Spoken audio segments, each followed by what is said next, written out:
Game 3. The winner of this team will actually take the lead. I mean, Arhen looks really upset. Who has that first ban here? Looks like it's going to be Young Boss. So this actually might be one of those bans that uses a little bit more of the timer, whereas in Korea, historically, ban has taken less than 2 seconds on average. Yeah. It's going to be first ban to Ronda. Okay, they're daring him to give him Kael'thas. Now, if Black bans Kael'thas here, then we are going to see possibly even a Johanna or Leoric first pick, I would say. Yeah, Leoric is not as popular in Korea, but yeah. Yeah, I mean, it's definitely possible. And they actually do ban Zagara, so insta-lock on Kael'thas, not surprised. Does give them Uther, though, so they may build a composition around that. Yeah. I think it's really important to grab a big wave clear though. Here, though, they're going to grab Muradin instead. Okay, well, I mean, Muradin, they might be going for a composition that just kills the heroes of Young Boss. This is, if they get Kael'thas, that's not a bad way to go, especially when you have Uther. You can grab any melee assassin you want with him, and that melee assassin is probably going to be able to kill off Kael'thas. This is true. Young Boss has given some thought to their second pick here. And Arhen is really he's feeling the strain right now. Just look at that camera shot. Let's see who they're going to grab here. They're using some of their bonus pool. I think it's a good. Oh, I didn't expect to see a healer this early. Oh, okay. That's interesting. They might want Divine Palm here to keep alive, you know, Kael'thas maybe when he gets sniped out. Yeah, I'm not sure though. We'll have to see. Kharazim can actually jump into fights quite easily. There's the Johanna pick I expected Black to take instead of Muradin. Muradin is a great pick on this map, but I just felt like Johanna was going to be the more contested of the tanks. Thrall gets banned here from Black. And Young Boss has the opportunity to now ban some wave clear that they think that Black may take for if they end up poking the shrines instead of actually going for the kills. Jaina maybe? I think Jaina could be a good ban here just because they don't have like AoE right now. Jaina's slow is going to be pretty fantastic. We already have 2 melee characters on Young Boss's side. Sake's best damage dealer is Jaina as well. It kind of does point towards that. Yeah, I mean I think that wouldn't be too bad. So, definitely really giving this some thought. This has actually been our slowest draft. Yeah, they're really taking their time. This is a very different map, guys. It definitely drafts and plays differently than the other maps because the objective is so central. Like, those Punishers are really important. Maybe not the first one, but yeah. Oh, they take out ETC. Of course, if they were going for a second tank, that would probably be it, and that combo with Uther is very strong. It's really, really strong. So we already saw it earlier today, just on map number 2. Sonya is going to be the pick for Black again. We're going to see Rich on that, and they're going to pick up Falstad, our first Falstad pick of the evening. Cho'Gall! Whoa! Whoa!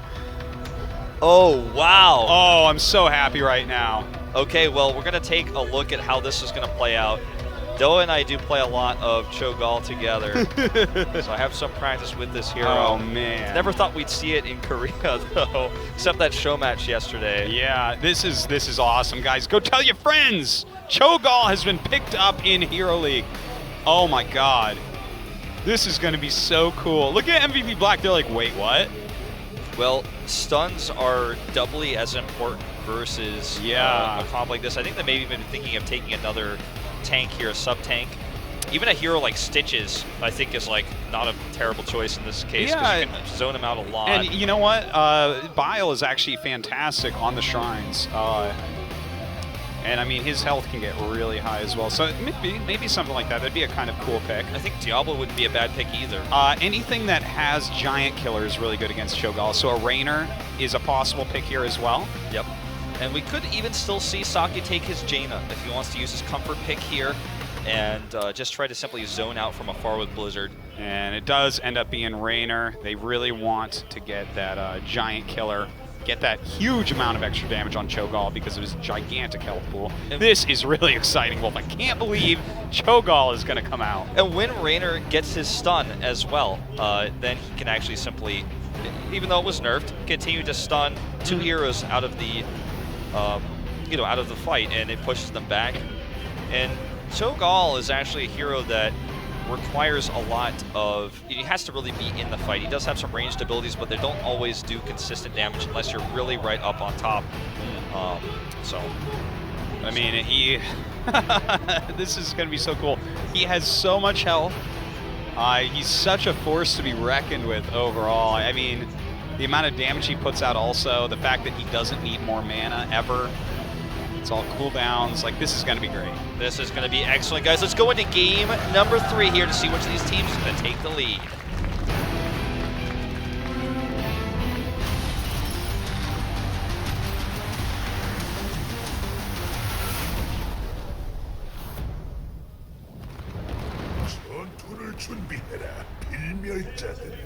All right, here we go on Infernal Shrines. Just taking a look at these heroes. Sake is going to be on Raynor. Yep. And Coach on Falstad. Yeah, not surprised about that. Sake is just an awesome Raynor. Really was the founder of Raynor coming back, actually, at that MSI tournament. He picked Raynor at MSI, and then MSI led to more Koreans using Raynor worldwide, but also in Korea. Now, you're going to see double season marksmen. So the longer these guys stay in lane, they will actually become more powerful auto attack dealers. Yeah, and I won't be surprised if they both take Giant Killer here, and that is a lot of damage for Cho'Gall to have to deal with. Yep. I even feel personally, there's a lot of different Falstad builds out there, but I think Secret Weapon is quite powerful when he does more auto attack damage while the hammer is out. Yeah, I definitely think you're right. That's the build I would be choosing here if I was up against Cho'Gall. Completely agree with you on that. Because you get so much bonus damage, and it does. It pairs really well with Seasoned Marksman.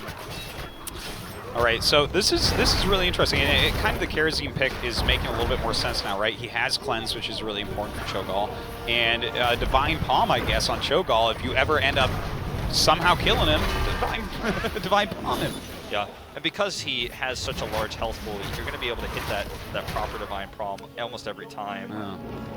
And by the way, guys, if you maybe don't watch that much Heroes and you're like, wait, why are you freaking out Cho'Gall? There are 2 people playing that right now.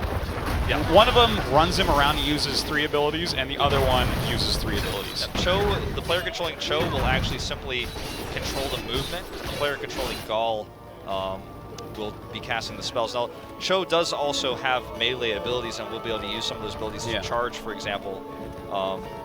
But Gall is going to be dropping this Runic Blast. He's going to be dropping the W, which is the orb that will actually bounce towards enemies, and he has a ton of early game pressure. You put on the lane, you really have to stay on him. And he can also steal the skeletons on this map to get the faster Immortal, or excuse me, Punisher.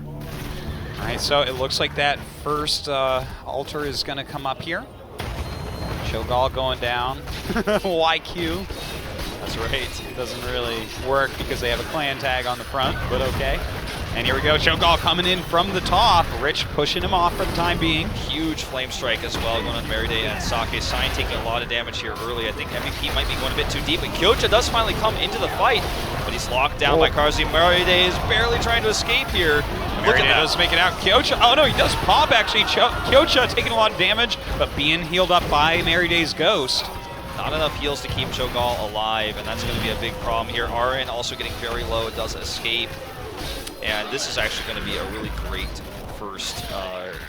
It's going to be the first Punisher here for MVP Black, almost 100%. Yeah, it really does look that way. But, well, actually, Ravelord coming over and kind of poking a little bit. But, yeah, they don't quite have enough here to finish it off. So, the first Punisher is not actually as important. Yeah, it almost never gets support. Yeah, but it does create some pressure, and I think versus the comp that Young Boss is running, look at this. It's really strong versus Kael'thas, every Punisher, because Kael'thas can actually just simply die to the Punisher in seconds. Yeah, you really have to be careful.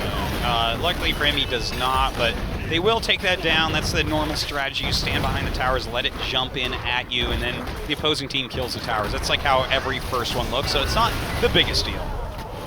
Cho'Gall taking some damage here. Does get the return on that that orb that rolls across the map. There's like a bouncing orb and a, I think it's called the Runic Blast that rolls across the ground.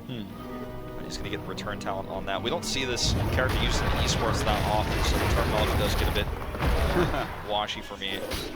He's got a bowling ball and a basketball. Yes. That's very well said. Yeah. We were talking about an Olympic skin for him.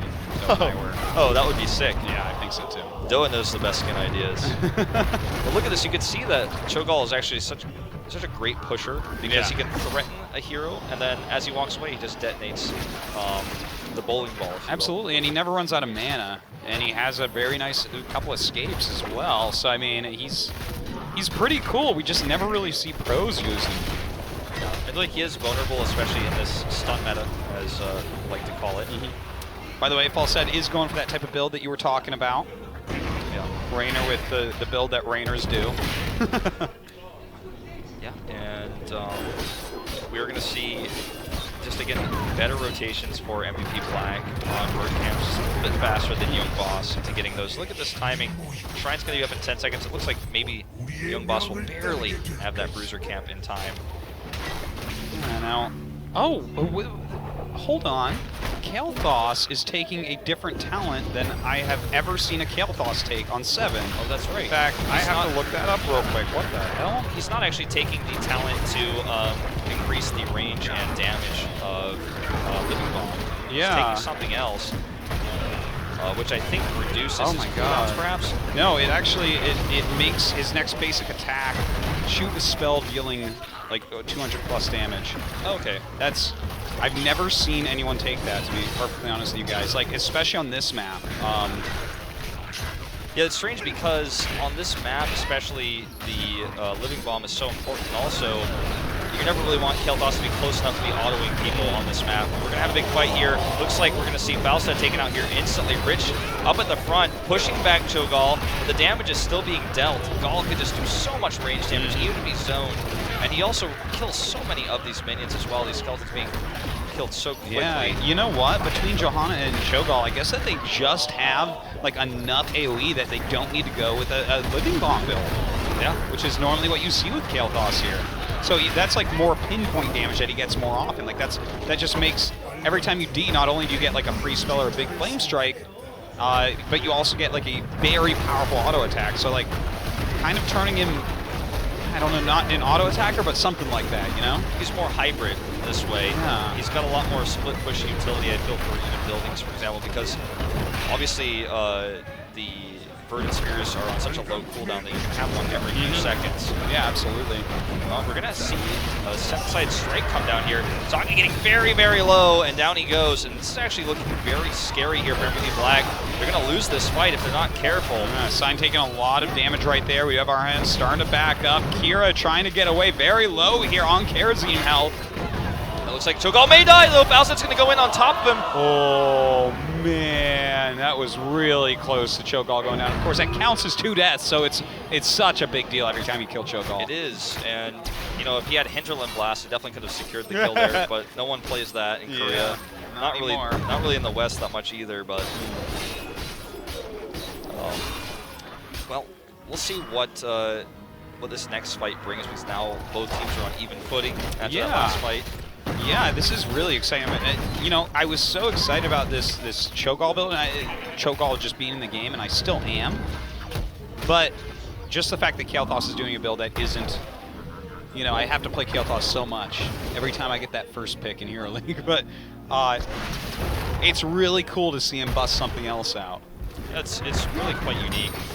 So we'll take a closer look at what else he builds into, because he may simply just not even get Chain Bomb either, depending on how he wants to play this. He doesn't necessarily need to. I mean, he already skipped the extra radius and damage, so like, I don't even know why he would. I guess he should try something else, but yeah, definitely won't be as strong as it normally would be either way.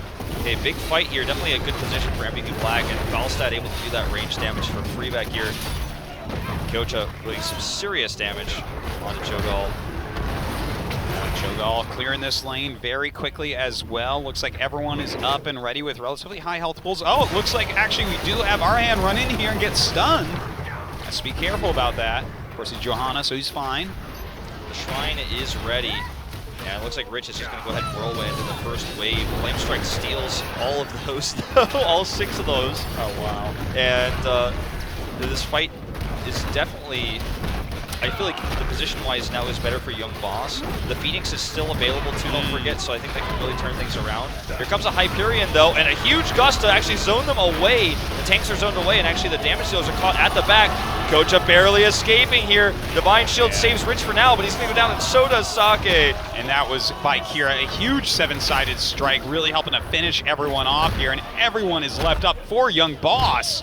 MVP Black right now has to be so thrown off guard. They didn't want to lose any games coming to this tournament, you said, but here they are down against Cho'Gall in game number 3, where they're tied 1-1 against Young Boss. Yeah, and they're just making it look easy too. They're making it look they have, like this is supposed to be normal, like this is meta.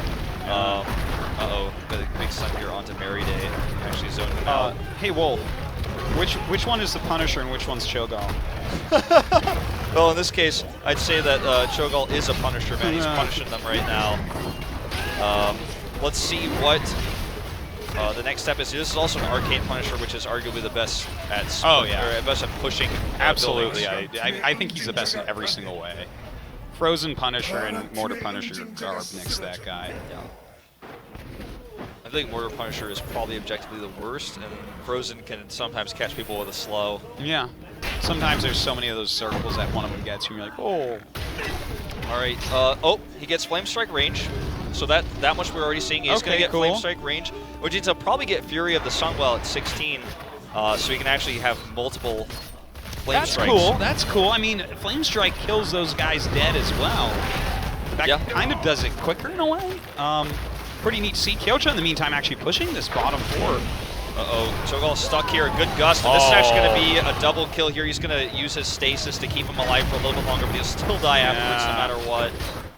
So down they go. Well, I mean, they use everything in the book there, even the Shrink Ray on him there, but I mean, Molten Core will only last so long before you get erased. Yeah, they might as well have used Hyperion and Divine Shield just to make sure he died too.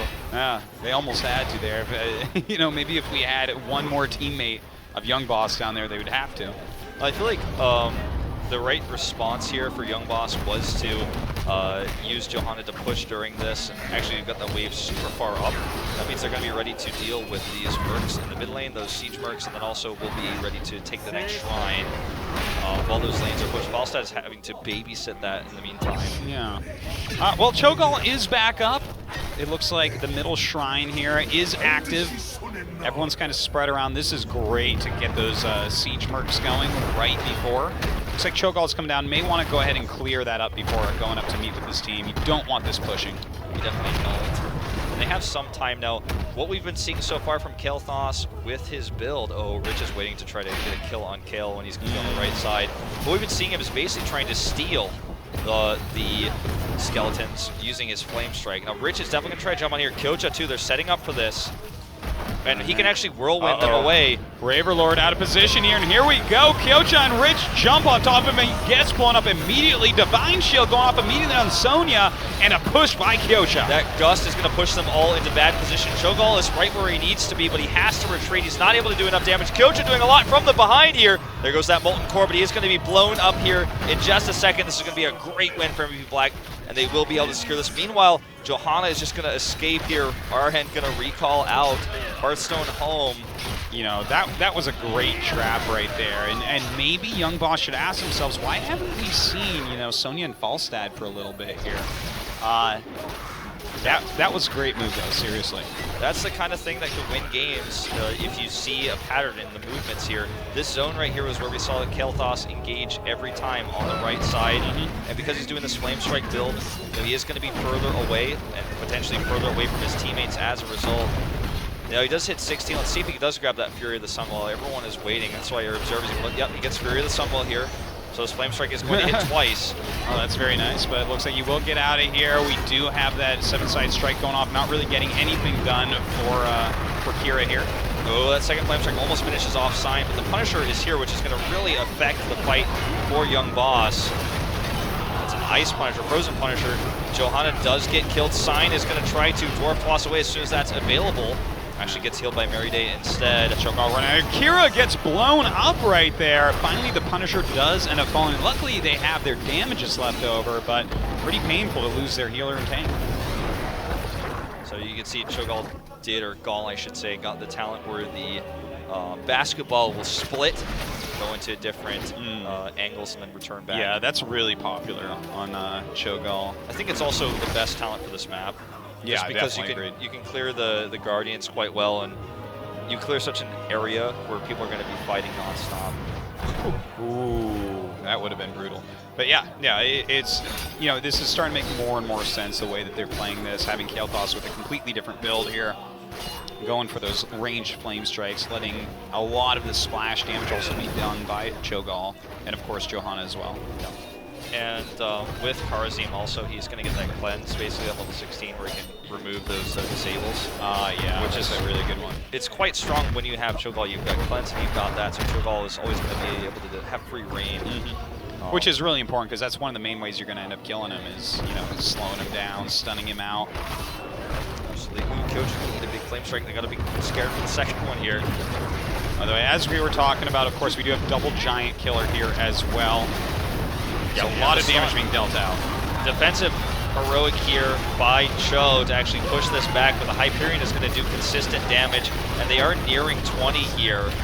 Both cannons go down. A big catch here onto Sign. He has to try to escape.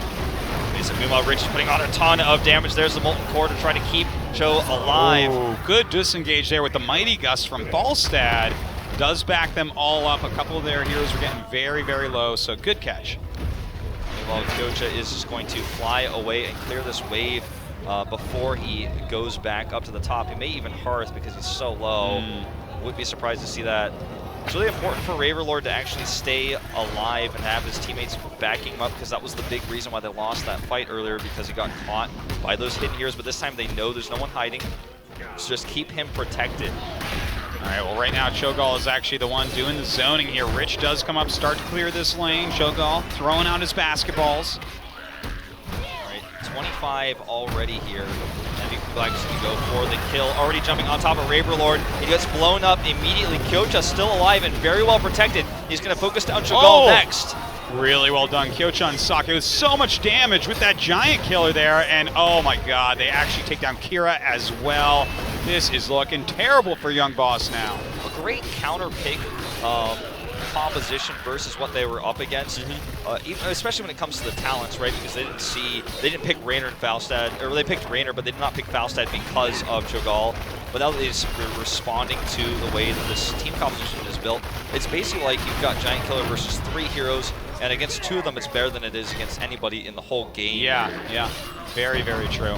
That just puts their damage up so much. I can't wait to see actually how much hero damage both of them have at the end of this game. It's going to be crazy. It's going to be insane. Here comes another Punisher. I believe it's the Arcane again this time, so this is actually pretty disastrous. RA needs to be very careful getting that far forward. And as you said, that Arcane Punisher, this is, guys, the best Punisher out there. It is going to deal so much damage, but you know what? Everyone's about to be up here. Poor Young Boss. They're going to come in, see what they can get done. Looks like Cho's Heroic is active, so he could actually use it at any time here. I think he probably wants to pop that pretty soon. Yeah, it looks like this keep is going down 100% no matter what. They're trying to deal with this Punisher, but it is too much damage coming in right now. Cho'Gall, Shrink Ray on him, taking a lot of damage. Molten Core comes up. And look at this, down goes that Hyperion, so they're going to use this to zone. And Falstad is still doing damage. He's always protected, always at the back, and they're just going to knock down this core with the Arcane Punisher plus the Hyperion. All they have to do is right-click on this core, even using the Gust to prevent them from leaving the main. Wow. The Hall of Storms are stuck in there, and Black